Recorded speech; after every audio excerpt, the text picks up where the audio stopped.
ये कहते हैं कि यहाँ पे प्रशिक्षण दिया जाता है साइबर फ्रॉड का। वो आज से 7-8 साल पहले की बात है। जब आप ये काम करते थे ऑनलाइन फ्रॉड का, तो कितना रोज कमा लेते थे? देखिए, हमारा रोज का क्या है, आपका कभी 30,000 भी हो गया और कभी नहीं भी हुआ, कभी 200 भी कमा के घर जाना पड़ता था। पैसा टालने का जहाँ तक बात है, वहाँ तक तो अकेले ही काम करना पड़ता था।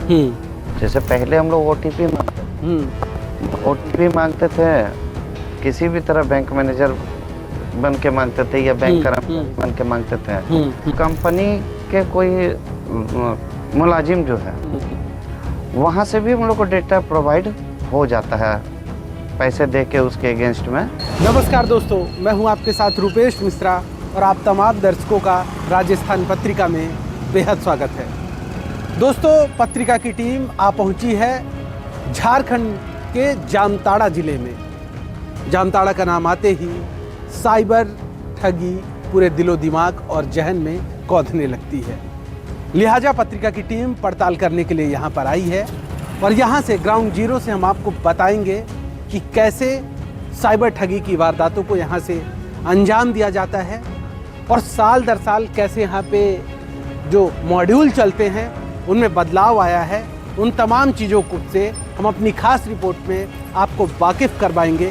देखिए पत्रिका की ये बेहद खास रिपोर्ट। दोस्तों, करमाटांड के घने जंगलों से अब हम आगे बढ़े और आपको दिखाते हैं कि आखिर कैसे ये साइबर अपराध का गढ़ कहा जाता है। आप यकीन मानिए, यहाँ के जो लोग हैं वो यहाँ तक बताते हैं कि पेड़ों में चढ़ के आप देख सकते हैं, ऊपर मैं अपने सहयोगी से कहूँगा एक बार दिखा दें, इन पेड़ों में चढ़ के भी साइबर अपराधों को अंजाम देते थे अपराधी। और अभी भी इन इलाकों में जब आप दोपहर शाम को और अंदर तक जाएंगे तो 4-4, 5-5 जो लोग हैं वो ग्रुप में बैठे रहते हैं और साइबर की घटनाओं को अंजाम देते हैं। दरअसल इन इलाकों को इसलिए भी चुना जाता है क्योंकि जब भी पुलिस रेड मारती है तो इनके जो मुखबिर होते हैं वो जैसे ही गांव में पुलिस आती है तो वो इशारा कर देते हैं और इन घने जंगलों से वो आसानी से अपनी लोकेशन बदल लेते हैं और भाग जाते हैं, जिससे वो पुलिस को चकमा देने में कामयाब हो जाते हैं। मैं रुपेश मिश्रा, पत्रिका टीवी के लिए, करमाटांड, जामताड़ा। झारखंड और पश्चिम बंगाल के बॉर्डर पर बसा है जामताड़ा जिला, जो पिछले 5 सालों से साइबर फ्रॉड का हॉटस्पॉट बना हुआ है। जामताड़ा के साइबर फ्रॉड से दूरसंचार विभाग ही नहीं, 7 राज्यों की पुलिस भी परेशान है। देश में साइबर फ्रॉड की चर्चा जामताड़ा के बिना अधूरी है। 1990 के दशक में जामताड़ा रेलवे में वैगन ब्रेकिंग, फिलप्रेज यानी चोरी और नशा खिलाकर यात्रियों को लूटने के लिए बदनाम था, लेकिन स्मार्टफोन के आने के बाद यह साइबर अपराधियों का गढ़ बन गया। दिलचस्प बात यह है कि जामताड़ा के साइबर ठग ज्यादा पढ़े लिखे नहीं हैं, इसके बावजूद वो इस खेल को बड़ी आसानी से अंजाम देते हैं। मामले की तह तक जाने के लिए पत्रिका टीम इसी जामताड़ा के जंगलों में पहुंची। हमारे संवाददाता रुपेश मिश्रा ने यहाँ के लोगों से इस बारे में बात की। इसके अलावा इस अपराध में शामिल रहे एक व्यक्ति से भी बातचीत की गई, जिसमें पूरे अपराध का खुलासा हुआ। आप भी देखिए हमारी यह एक्सक्लूसिव रिपोर्ट। तो दोस्तों, जामताड़ा में साइबर ठगी के पूरे मॉड्यूल को समझने के लिए इस वक्त हम उसी गढ़ में मौजूद हैं जो करमाटांड के नाम से जाना जाता है। कहा जाता है कि यहीं से साइबर ठगी की शुरुआत हुई थी और देश भर में फिर धीरे धीरे ये चर्चाओं में आ गया। तो हमारे साथ इस वक्त पहले साइबर ठगी में लिप्त रहे एक व्यक्ति हैं जिनसे हम बातचीत करेंगे और इस पूरे मॉड्यूल को समझेंगे। वो बिल्कुल हमसे बातचीत करने के लिए राजी नहीं थे, लेकिन हमने उन्हें तैयार किया इस शर्त पर कि ना तो हम इनके नाम को उजागर करेंगे, ना तो हम उनके चेहरे को उजागर करेंगे। तब वो हमसे बातचीत करने के लिए बैठे हुए हैं। मैं आपसे समझना चाहता हूं कि कब आप इस काम में आए थे और फिर कब आपने इस काम को छोड़ दिया? देखिए, हम 2013 में ये काम करते थे और उसके बाद 17 तक हमने ये काम किया। ठीक है, काफ़ी कमाया भी। लेकिन आपको तो पता ही होगा कि बुरा काम का जो पैसा होता है वो आता बहुत ज़्यादा है। जिस तरह से आता है उस तरह से जाता भी है। हमें अय्याशी का शौक़ हो गया था पूरा। और हमारी जो घर में बाल बच्चे हैं, पत्नी है, उन लोगों पर बुरा असर पड़ रहा था। ना घर में ध्यान दे रहे थे। यहाँ पे पास में जैसे आपका आसनसोल है, वहाँ पे रेड लाइट एरिया है, सीतारामपुर लच्छीपुर जगह नाम है। वहीं पे जाके पड़े रहते थे, रात भर पड़े रहते थे। वहीं पे दिन गुजरता था, फिर सुबह आ जाते थे। इसी घने जंगल में हम लोग काम करते थे। तो कैसे काम करते थे? क्या दिन फिक्स होता था? दिन में ज़्यादातर घटनाओं को आप लोग अंजाम देते थे, रात को इस काम को करते थे? काम करने का तरीका क्या होता था? ग्रुप में काम करते थे या अकेले अकेले ही काम कर लेते थे इसको? देखिए, ग्रुप की बात नहीं है। ग्रुप आपको पैसा टालने का जहाँ तक बात है, वहाँ तक तो अकेले ही काम करना पड़ता था। किसी को फ़ोन मिलाएं और फ़ोन मिलाने के बाद आपको पैसा टालने तक का काम अकेले ही करना पड़ता है। अब क्या है, पैसा कैश हो, उसके लिए फिर सारा अलग अलग जगह में लोग बैठे हुए हैं। वो एक अकाउंट से दूसरे अकाउंट से तीसरे अकाउंट में हम लोग उसको डिवाइड करते थे। जैसे एक अकाउंट में आया अमाउंट, तो उसको क्या करते थे, 4 अकाउंट में भेज देते थे। और 4 अकाउंट में भेजने के बाद कभी कभी क्या करते थे, उस चारों अकाउंट को 16 अकाउंट 20 अकाउंट में भेज देते थे। इससे क्या होता था कि आपका वो कभी टारगेट ही नहीं हो पाता था कि किस अकाउंट में पैसा गया। तो वही एक अकाउंट में जैसे आया पेमेंट आने के बाद क्या है, वो 4 अकाउंट में गया। 4 अकाउंट में जाने के बाद फिर वो 16-20 अकाउंट में उसको ट्रांसफ़र कर देता था। इसमें क्या होता था कि आपका ये अमाउंट का ट्रांजैक्शन जो है वो ट्रैक नहीं हो पाता था। वो उसका ट्रांजैक्शन जो रिकॉर्ड है वो टूट जाता था बीच में ही। कनेक्टिविटी जो है वो टूट जाती थी। और ये सब काम के हिसाब से जो हमें कैश निकाल के देता था, वो हमसे आपका 30% वो लेता था। जो कैश पूरे अमाउंट का 30% वो लेता था। 70% अमाउंट जो है वो हमें मिलता था। अच्छा। तो काफ़ी अमाउंट ज़्यादा होने के कारण गलत ढंग से पैसा कमाया हुआ आपको तो पता ही है। शराब और कबाब जो है, उसी में हमारा स्थिति भी बाद में बहुत ख़राब हो गया। घर से भी मैंने क्या बोलता है, घर से बीबी छोड़ कर चली गई मायके। सिम से आप लोग कितने फ्रॉड करते थे और सिम आप लोगों को कहाँ से उपलब्ध होती थी? देखिए, सिम जो है आपका बंगाल और उड़ीसा। आप लोग खुद लेने जाते थे सिम? नहीं, वो आपका बंगाल और उड़ीसा से हमारा जो है वो सिम देने के लिए एजेंट लोग रहते थे। अच्छा, ठीक है। वो लोग क्या करता है, वो लोग का दुकान से कांटेक्ट रहता है। गांव टाइप का जो इलाका है, वहाँ पे दुकान से कांटेक्ट रहता है। तो अब क्या होता है, क्या है उसमें आपका कि कोई मोबाइल दुकान जो सेटिंग में रहता है, वो जो देने आता है उन लोगों का सेटिंग में जो रहता है, उन लोगों का क्या है, किसी भी गरीब गुरबा आदमी को का सिम एक्टिवेट करवाने गया तो उसके नाम से 2-3 सिम एक्टिवेट कर देता था। अच्छा। तो 2-3 सिम एक्टिवेट कर देता था, तो 2 सिम जैसे मान के चलिए 3 सिम एक्टिवेट किया, तो 1 सिम तो वो गरीब गुरबा जो एक्टिवेट करवाने गया उसको तो मिल गया, लेकिन उसके अलावा जो 2 सिम है वो ब्लैक में बिकता था। तो सिम को लेने आप लोगों को नहीं जाना पड़ता था, वो आपको इसी इलाके में डिलीवर होता था? हाँ। कितनी कीमत लगती थी उस सिम की? देखिए, ऐसे सिम का जो बात है वो 2000, कभी 3000, कभी 1500। एक सिम की कीमत? हाँ, एक सिम की कीमत 1500, 2000, 3000 के आसपास की होती है। अच्छा। बस इसी तरह हम लोग अपना काम करते थे। अच्छा, अभी एक सेक्सटॉर्शन की अश्लील वीडियो बना देना, अभी हाल ही में ट्रेंड में आया है कि डिजिटल अरेस्ट कर लेना, तो क्या वो काम भी यहाँ से होते हैं कि इस टाइप के काम? नहीं, इस टाइप का काम तो यहाँ से तो नहीं होता। वो जैसे बाहर से दिल्ली, मुंबई वगैरह जैसे बड़े शहरों से यहाँ से किस तरीके का यहाँ से सिर्फ आपका पेमेंट जो हैक करने का है। आपका जैसे ये हम लोग मोबाइल में ऐप डलवा लेते हैं। अच्छा। जैसे पहले हम लोग ओटीपी मांगते थे, ओटीपी मांगते थे, किसी भी तरह बैंक मैनेजर बन के मांगते थे या बैंक कर्मचारी बन के मांगते थे, या फिर मान के चलिए बिजली विभाग का कोई स्कीम आया है, कोई छूट वगैरह का, तो बिजली विभाग का ही कर्मचारी बन के हम लोग बात करते थे। ठीक है। और इस तरह से हम लोग एक उसको मैसेज करके उससे ओटीपी मंगवा लेते थे।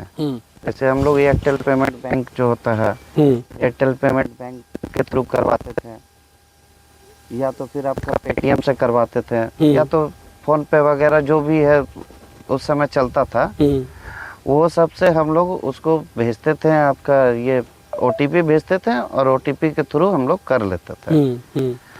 लेकिन जैसे जैसे दिन बदलता जा रहा है, अब क्या है, ओटीपी पूरे दुनिया में आदमी को पता चल गया है कि ओटीपी नहीं देना है। तो अब क्या है, ऐप आता है आपका टीम व्यूअर और एनीडेस्क, ये सब यूज करके किया जाता है। नंबर कहाँ से मिलते हैं आप लोगों को, डेटा कौन उपलब्ध करवाता है? देखिए, ऐसे तो हम लोग जो स्टार्टिंग रूप में जो काम करते हैं, वो क्या है, एक सीरीज पकड़ लेते हैं। अच्छा। एक सीरीज, कोई भी सीरीज पकड़ लेते हैं, इंडिया का कोई भी सीरीज, उसी में नंबर बदल बदल के कॉल किया जाता है। अच्छा। और उसमें हमें जानकारी भी नहीं रहती है कि ये किसका है या नहीं है। और कभी कभी क्या होता है कि कंपनी के कोई मुलाजिम जो है, वहाँ से भी हम लोग को डेटा प्रोवाइड हो जाता है, पैसे दे के उसके अगेंस्ट में। अच्छा। वहाँ से भी प्रोवाइड हो जाता है। तो जैसे साइबर की कोई शिकायत हुई आपके नंबर से, तो पुलिस आपकी लोकेशन नहीं ट्रेस कर लेती है, फिर क्या करते हैं उससे बचने के लिए?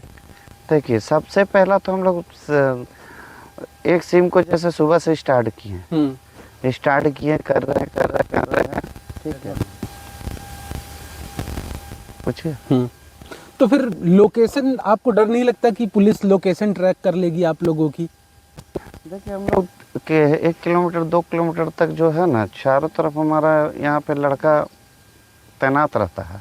अच्छा, मतलब ये जो पूरा सेंसिटिव इलाका है, जो पूरा गढ़ कहा जाता है, यहाँ पे हर जगह आपके लड़के तैनात रहते हैं? हाँ, लड़के तैनात रहते हैं। उन लोगों को जैसे कुछ हिस्सा हम लोग उन लोगों को भी देते हैं। और उन लोगों का काम क्या है कि गांव में पुलिस आ रही है या कोई अनजान व्यक्ति अगर घुस रहा है, तो उन लोगों का काम ये है कि वो हमें इत्तला करे। आप लोग फिर यहाँ से भाग जाते हैं? फिर हम लोग यहाँ से अपना बढ़िया बिस्तर लेके अपने अपने घर चले जाते हैं या कहीं और चले जाते हैं। फिर माहौल जैसा देखते हैं, उसके बाद फिर आ जाते हैं वही काम करने के लिए। आपके गांव में बड़े बड़े घर बने हुए हैं, उन भव्य आलीशान घरों में ताले लगे हुए हैं, कहते हैं पूरे दुनिया में इस बात का शोर है कि सब साइबर फ्रॉड से बनाया गया है। सच है क्या ये बात? हाँ, ये बात सच है। ठीक है। ऐसे ऐसे भी घर है जिसमें आपका दरवाजा अंदर में, बाहर का दरवाजा तो लोहे का ही बना हुआ मिलेगा, अंदर में आपका रिमोट से भी दरवाजा ऑपरेट होता है। तो बीच बीच में आपका पुलिस की रेड भी पड़ी थी, तो वो सब तोड़ ताड़ के भी चला गया। बस ऐसे ही चल रहा है हमारा। लेकिन कहा जा रहा है कि जब से बहुत ज़्यादा चर्चाओं में आ गया आपका ये जामताड़ा, करमाटाड़, तो उसके बाद से यहाँ से लोग दूसरी जगह पलायन कर फ्रॉड करने लगे, बड़े बड़े शहरों में चले गए, पश्चिम बंगाल चले गए, बम्बई चले गए, दिल्ली चले गए। क्या ये बात सच है? देखिए, जो प्रोफेशनल है, जिसको यही काम करके ही खाना है, वो लोग सब यहाँ से चले गए हैं। और यहाँ पे क्या है, जिसका रिश्तेदार बाहर में नहीं है, वो अभी छोटे पैमाने पे काम चल रहा है। उस तरह का, जिस तरह पहले बड़े पैमाने पे काम चल रहा था, उस तरह का काम यहाँ पे अब नहीं चल रहा है। अच्छा। अभी छोटे पैमाने पे करता है, अभी पुलिस भी रेड मारती है, 2-4 लोगों को लेके भी जाता है। उसके बाद ऐसा ही चलता है। अभी बहुत घट गया है हमारे जिला में, लेकिन क्या है, लोगों के मन में एक बैठा हुआ है कि जामताड़ा जामताड़ा जामताड़ा। जामताड़ा में अभी फिलहाल कुछ है नहीं। अच्छा, आसपास जैसे देवघर है तो क्या उधर भी चीजें शिफ्ट हुई हैं? शिफ्ट जिसका जहाँ रिलेशन है, रिलेशन के यहाँ चला गया है। अच्छा, ये कहते हैं कि यहाँ पे प्रशिक्षण दिया जाता है साइबर फ्रॉड का, क्या ये बात सच है? देखिए, वो एक समय था, वो आज से 7-8 साल पहले की बात है। आज के समय में अब मोबाइल चलाने के लिए कोई प्रशिक्षण तो देना है नहीं। सही बात। उस जमाने में क्या है, आदमी गूगल पे, फोन पे बिल्कुल नदारत था। और अभी क्या है, आपका गूगल पे, फोन पे हर हाथ में है। तो अब आपके गांव में क्या ऑनलाइन लेन देन तो नहीं होता होगा? लेन देन होता है, उसमें कहीं कोई दिक्कत नहीं है। लेकिन मैं जब आया जामताड़ा में तो लोग बड़ा डर रहे थे ऑनलाइन लेन देन से, हमें कई लोगों ने मना किया। नहीं तो आपका चेहरा नया है ना, आपका चेहरा नया है, हो सकता है उसके कारण। जब आप कमा लेते थे, जब आप ये काम करते थे ऑनलाइन फ्रॉड का, तो कितना रोज कमा लेते थे? देखिए, हमारा रोज का क्या है, आपका कभी 30,000 भी हो गया और कभी नहीं भी हुआ, कभी 200 भी कमा के घर जाना पड़ता था। और किसी दिन 30,000 भी कमा लेते थे? ये किस्मत की बात है सर। कितने लोग फंस गए? हाँ, ये किस्मत की बात है। और कहाँ तक पढ़ाई की है आपने? हम तो 6ठी तक पढ़े हैं। तो 6वीं तक आप पढ़े हैं, पढ़े लिखे लोगों को आप बेवकूफ़ बनाते हैं, तो कॉन्फिडेंस कहाँ से आया ये? सर, आप कोई काम कीजिएगा ना और उसमें दिल से कीजिएगा तो आपका भी कॉन्फिडेंस आ जाएगा। कहते हैं कि पूरा का पूरा परिवार साइबर फ्रॉड में लिप्त है यहाँ का, इस इलाके का। क्या आपके परिवार में आपके भाई, आपके बच्चे, वो भी इस काम में लगे हुए थे, करते थे कभी? जैसे भतीजा लोग है, वो लोग किए, घुसा था इसमें। सबने छोड़ दिया? हाँ, अभी तो सब बाहर चला गया। अभी इतना रेट पड़ रहा है, क्या कीजिएगा। तो क्या आए दिन यहाँ पुलिस, अन्य प्रदेशों की भी पुलिस आती है? अन्य प्रदेश का तो पुलिस हर सप्ताह कभी ना कभी आ जाती है, आती ही रहती है। हाँ। तो यहाँ के लोगों को ले जाती भी होगी रिमांड पे? कभी ले भी जाती है, कभी पूछ के छोड़ के भी जाती है। ठीक है, उसके बाद जैसा है वो होता रहता है। कभी कभी हम लोग का अगर सेटिंग होता है, सेटिंग हो पाता है पुलिस से, तो सेटिंग से भी छूट जाता है। तो सेटिंग क्या मतलब, पुलिस क्या पैसे लेके छोड़ देती है? वो होता है, कभी कभी हो जाता है। जैसे 10 लड़कों को पकड़ा, अब 10 लड़कों को पकड़ने में मान के चलिए 3 लड़का का पहुंच है, पुलिस के साथ सिफारिश है, तो वो छूट जाता है। उन 3 लड़कों का नाम हटा दिया जाता है? वो हटा दिया जाता है, मोटी रकम लेकर हटा दिया जाता है। तो दोस्तों, सुना आपने, एक बड़ा मॉड्यूल काम करता है यहाँ पे, लेकिन अब इनका कहना है कि यहाँ पे नाम ज़्यादा है, क्योंकि इस ज़िले की इतनी बदनामी हो गई है देश भर के अंदर। वेब सीरीज़ बन चुकी हैं, फिल्म बन चुकी हैं, तो लोगों के मन में एक डर पैदा हो गया है। लेकिन अब यहाँ से जो साइबर फ्रॉड है वो कम हो रहा है, जो साइबर अपराधी हैं वो यहाँ से पलायन कर रहे हैं, क्योंकि आए दिन अन्य राज्यों की पुलिस यहाँ पे रेड मारती रहती है। या ये कहा जा सकता है कि अब ये इतना संवेदनशील हो गया है कि साइबर अपराधी अब यहाँ पर रहकर काम करने में खुद को महफूज नहीं समझते हैं, इसलिए वो अन्य ठिकानों को तैयार कर रहे हैं। मैं रूपेश मिश्रा, पत्रिका टीवी के लिए, करमाटाड़, जामताड़ा। नमस्कार।